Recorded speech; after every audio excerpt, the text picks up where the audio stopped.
नमस्कार, मैं कल्पना वर्मा। आप देख रहे हैं सी न्यूज पे वक्त है न्यूज बुलेटिन का। आइए नजर डालते हैं इस वक्त की बुलेटिन पे।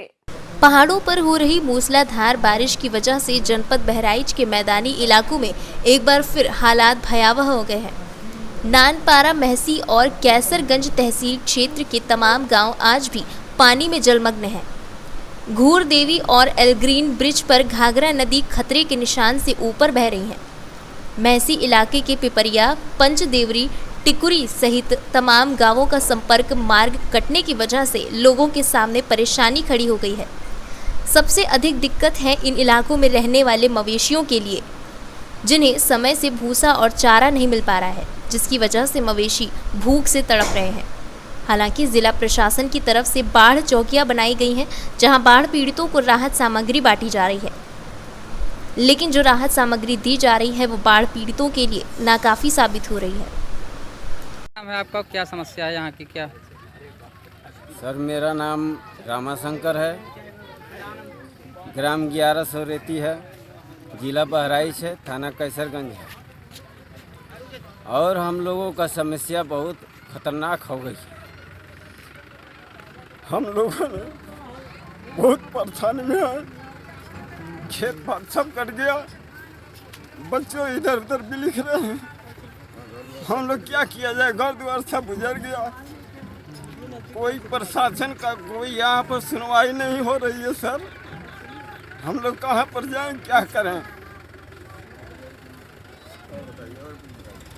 यहाँ पर आते हैं लोग, जांच करके चले जाते हैं, लेकिन कोई सुनवाई नहीं हो रही है कि यहाँ पर कोई बसने का या आवासीय पट्टा या कोई बात विचार कुछ नहीं हो रही है। यहाँ पर हम लोग बहुत परेशानी उठा रहे हैं।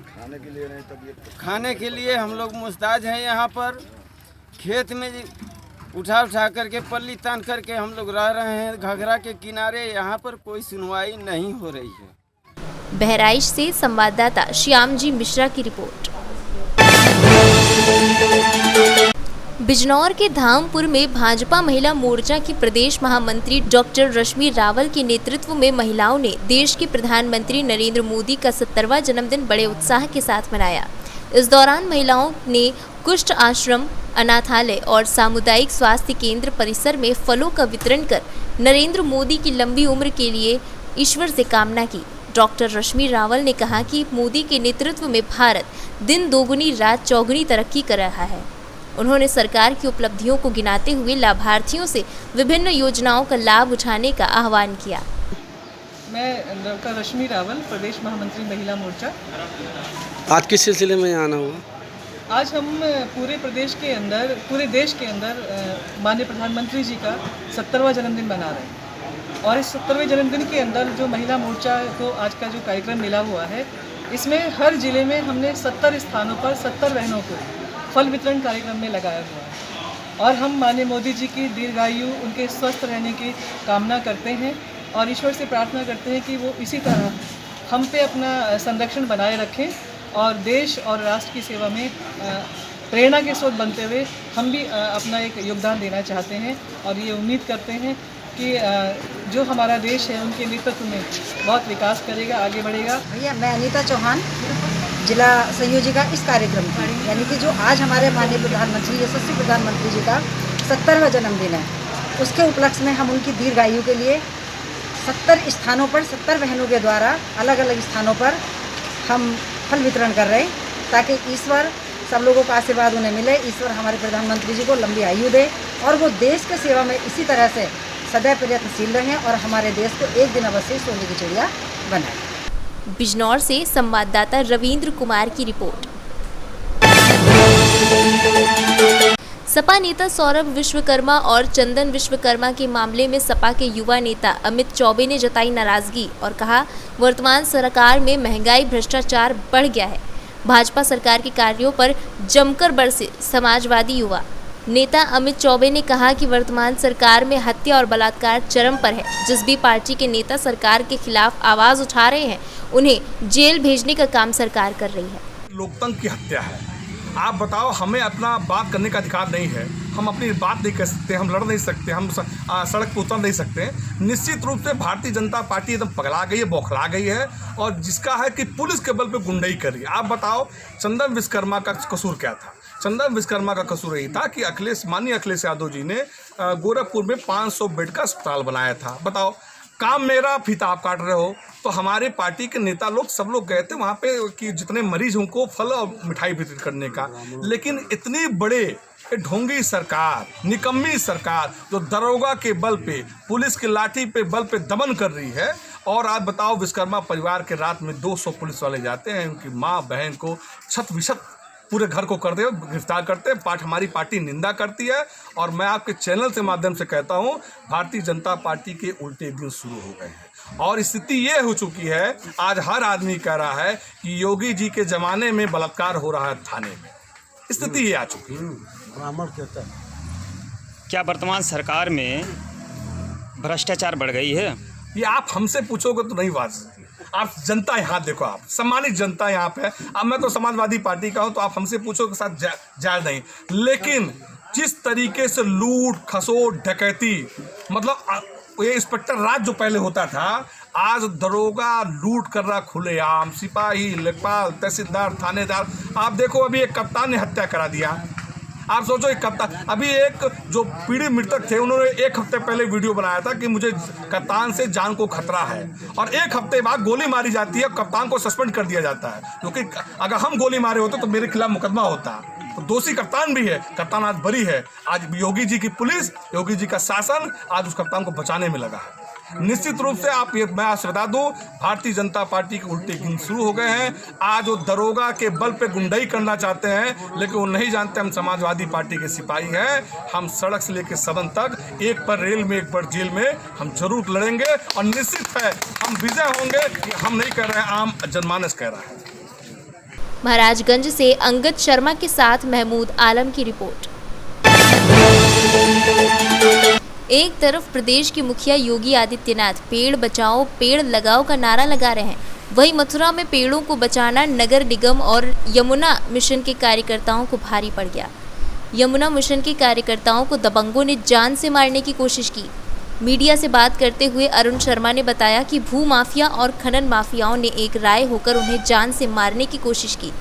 उन्होंने कहा कि नगर निगम तथा यमुना मिशन के संयुक्त तत्वावधान में हो रहे वृक्षारोपण का कार्य देखने और पेड़ों को कोई नुकसान न हो उसे देखने के लिए वो यमुना जी के किनारे गए, तो वहाँ पर भू माफिया और खनन माफिया पेड़ों को उखाड़ रहे थे, जिसे हमने रोकने की कोशिश की तो खनन माफिया पिंटू सैनी, विक्रम सैनी, सिब्बो सैनी और उनके साथियों के द्वारा लाठी, डंडे, रॉड, चाकू से उन पर हमला कर दिया और जान से मारने की कोशिश की गई। अब सोचने वाली बात यह है कि एक तरफ तो प्रदेश की मुखिया पेड़ लगाने की बात कर रहे हैं और वही भू और खनन माफिया पेड़ों को उखाड़कर उनकी हत्या कर रहे हैं और प्रशासन कोई कार्रवाई भी नहीं कर रहा है। अरुण जी, 14 तारीख की शाम को आपके साथ क्या घटना घटी? 14 तारीख की शाम को यमुना मिशन और नगर निगम के संयुक्त अभियान से जो वृक्षारोपण चल रहा है उसके देखने जा रहा था मैं, कोई पेड़ों में नुकसान वगैरह या कोई परेशानी तो नहीं है या पेड़ों को नुकसान तो नहीं कोई। और उस विजिट के दरमियान ही जमुना जी के बीच खादर में कुछ लोगों ने सामूहिक रूप से हमला कर दिया, जो कि वहाँ पे बालू खदान का और भूमि दबाने वगैरह का कार्य करते हैं। उनका कहना कि पेड़ यहाँ पे नहीं लगाए जाएं और यहाँ पे जो है हम लोग ही रहेंगे, नगर निगम और यमुना मिशन का यहाँ पे कोई ज़मीन नहीं है। तो उसके चक्कर में उन्होंने हमला किया, लाठी डंडों से, कुछ महिलाएं भी आ गईं, सामूहिक तौर पे हमला था। काफ़ी परेशानी हुई मेरे साथ में, केवल मेरा एक ड्राइवर था और एक साथी और था। तो वो जो है उसमें अभी तक कोई भी गिरफ्तारी नहीं हुई है, जबकि आज मेडिकल भी मेरे को 2-2, 3-3 बार भेज रहे हैं, परेशानी चल रही है। और धारदार हथियार उन पर, रोड, सरिया, डंडे, सब वीडियो में दिख रहे हैं, वीडियो वायरल हो रहा है। मथुरा से संवाददाता संतोष कुमार की रिपोर्ट। मामला बल्दी राय तहसील क्षेत्र के अंतर्गत पूरे नरेश पांडे निवासी कृष्ण नारायण पाठक की जमीन राजेश कुमार और धीरेन्द्र कुमार जून माह में 14 लाख में लेन देन तय हुआ और ले जाकर बैनामा करवाया। 18 जून को सुबह धीरेन्द्र और राजेश दूसरे दिन सुबह पहुंचे और प्रार्थी से कहा कि दस्तावेज में कुछ गड़बड़ हो गई है, चलो ठीक हो जाए। प्रार्थी विश्वास कर गया, लेकिन राजेश और धीरेन्द्र दोनों ने मिलकर दोबारा दूसरी ज़मीन लिखवा ली। पहली ज़मीन का भी पूरा पैसा नहीं दिया और दूसरी भी ज़मीन लिखवा ली। जब प्रार्थी को इस बात का पता चला तो जिलाधिकारी और पुलिस अधीक्षक से न्याय की गुहार लगाई। क्या नाम है दादा आपका? हमारा नाम है कृष्ण नारायण पाठक। कृष्ण नारायण पाठक। क्या मैटर है आपका? हमारा मैटर ये है, कल धीरेन्द्र कुमार त्रिपाठी और राजेश अग्रहरी जी 1819 की बातचीत होते दूसरे दिन 18 तारीख को गए लिखने के लिए। उसके पहले 17 तारीख को 1111 रुपये मेरे लड़के की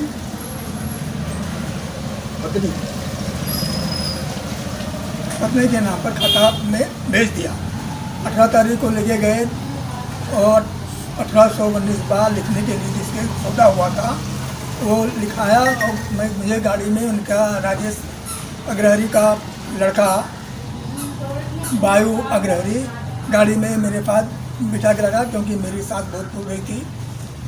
और उसके बाद में ये लोग रजिस्ट्रेशन के साथ रजिस्टर करा के लाने के बाद में मुझे बोले साइन कर दो। मैं पढ़ने की चेष्टा किया तो बोले वही लिखा हुआ है जो आपने बोला था, उसमें कुछ गलत नहीं लिखा है, वही बात है, वही सब कुछ है। सुल्तानपुर से संवाददाता जगन्नाथ की रिपोर्ट।